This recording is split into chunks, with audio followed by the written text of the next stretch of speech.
Behind me is the monument to the Manchester Regiment.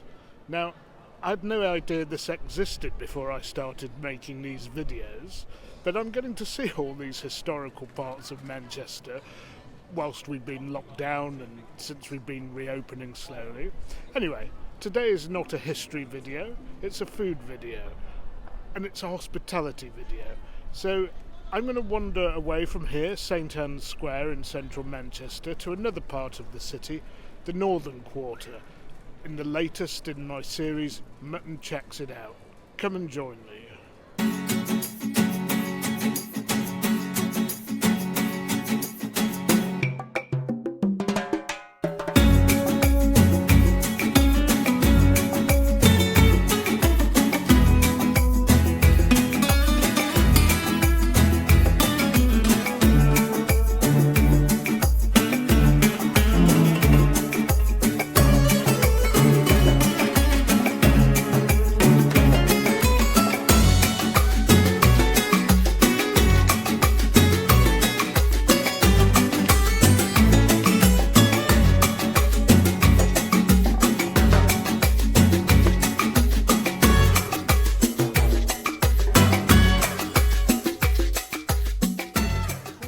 Head off though, it is quite an impressive monument, and I do like the stone buildings in the background as well.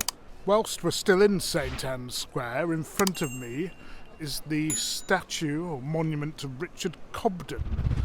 Never heard of this guy before, but I checked him out, and he was a Member of Parliament for Stockport, and he campaigned not only against the Crimean War but against the Corn Laws, which favoured the landed gentry in Britain and made imported cereals and agricultural products impossibly difficult to import because of ridiculously high tariffs.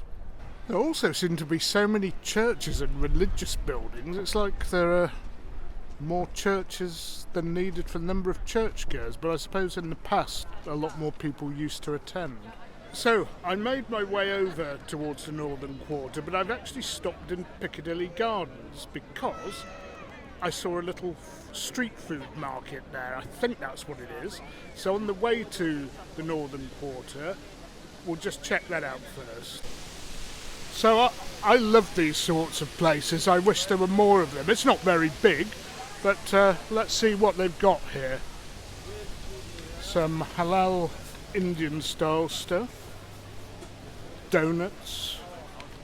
Looks like Oriental stuff to me. Yeah, noodles and stuff like that. Rice, spring rolls, fries, cake, burgers, burritos. That's unusual in Manchester. Glad to see that's catching on. Falafel wraps. Oh yeah. Caribbean stuff. Jerk chicken, curry goat. I like that sort of thing. Sausages. And of course it wouldn't be Manchester without the kebabs. I have to say the sausages look particularly appealing, especially since they have a pork and black pudding sausage. Fortunately, dietary discipline prevents me from having this sort of stuff, but if you're in this part of Manchester or you're taking a day trip out here, well worth checking out if you fancy sitting in the gardens on a pleasant day. Obviously the pigeons here are not monarchists.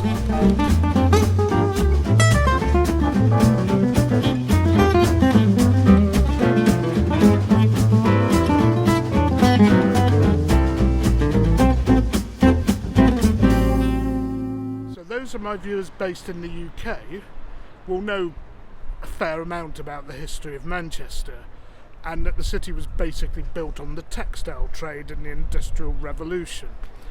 In the 1950s, 60s and 70s, we saw a decline in the textile trade, and that was bad news for Manchester.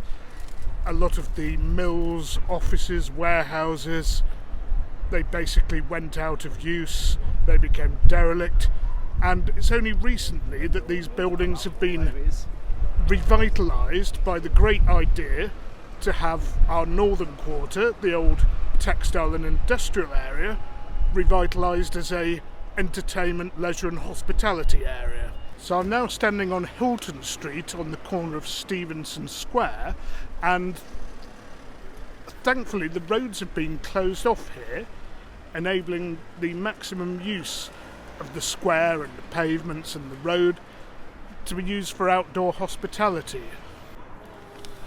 So look at this in front of us. I mean, this really is busy. So many places serving stuff here.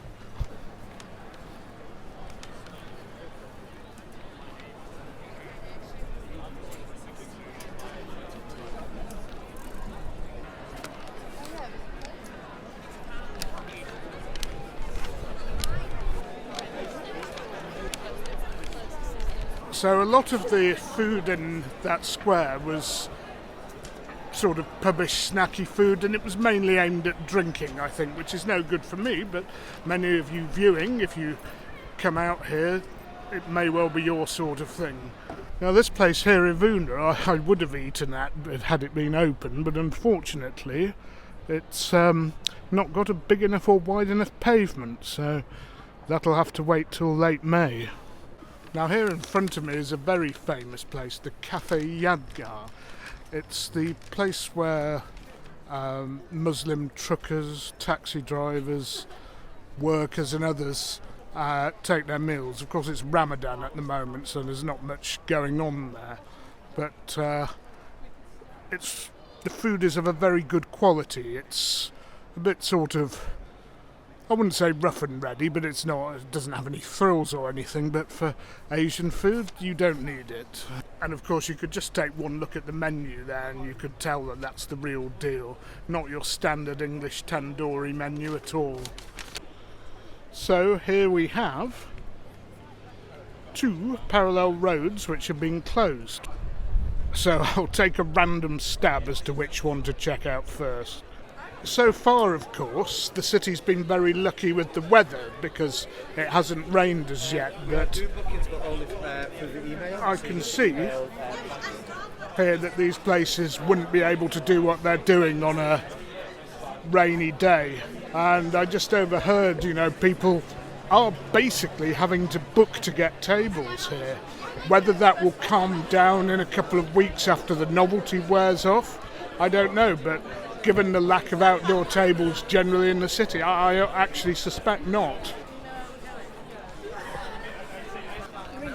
People queuing to get onto a rooftop bar, and I haven't actually seen a single person eating here. Looks like people are queuing to get in everywhere. I quite like this area. Before the need to eat and drink outdoors became an important factor, I used to come here sometimes before Manchester City games, but now it's really taken off, I can see. So for those wanting to know where that was, Thomas Street. Parallel road is called Edge Street. Tables everywhere, and actually some canopies along here, so at least that's somewhere for people to go if it rains.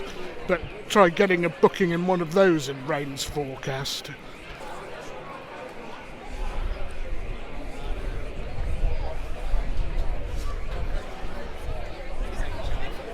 Well, I can see an advert for Hooch alcoholic lemonade. I didn't think anybody actually drank that anymore. I thought that was 20 years out of date. Oh well, at least a few people eating here. I've no idea what they're serving at the Yard and Coop. Pizzas. I have to say this is like one of the vlogs I forecast would happen. So we have coffee and kitchen here, but I don't see anybody drinking coffee here. So as I predicted in one of my walks along the river when I was on the Shakes, this might happen, a food vlog and a what's open vlog where the vlogger doesn't actually eat anything.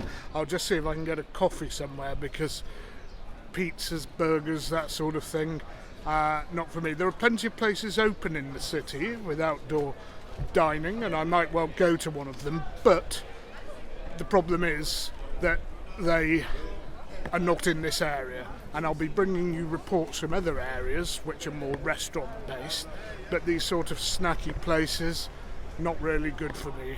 So as it happens, I found quite a good place. The Ezra Coffee and Provisions. And the square is packed out, but the lady came up to her and says, well, you know we don't serve alcohol. Well, that's great for me because I don't want any, and it's probably why I got a table, because I think it's the only place in this square not serving alcohol. Also, they have salads and tea and things like that, so it'll make a nice change from coffee. So the food has arrived, a prawn salad. Now the dressing probably is a bit unhealthy, but thankfully, given I'm on 2 meals a day now, I can just have less later. Get all that lime juice out. And I ordered tea for a change. This is a green tea with lime and lemon peel. Very interesting.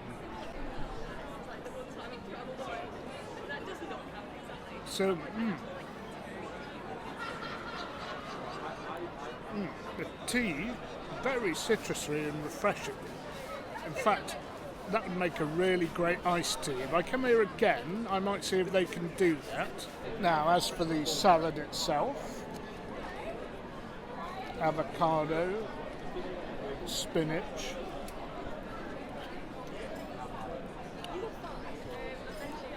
delicious, but the dressing is inappropriate. But it doesn't matter so much at the moment, given I'm having those shakes, as long as the calorie content is low. After that, I'm pretty sure I'll be avoiding sugar like the plague, so I'll have to make sure that in a couple of weeks' time, when I'm off the shakes, that I go to places where I can guarantee there's none whatsoever.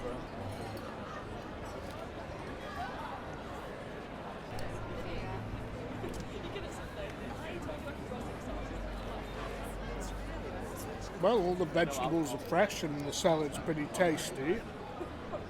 And there were the poke bowls, you know, the sushi and rice bowls. There were paninis and a few other hot dishes. So if you're looking for somewhere around here where drink isn't part of the equation, then this is probably the place for you in this square. Or if you want something to eat before you go drinking, again, this isn't a bad place either.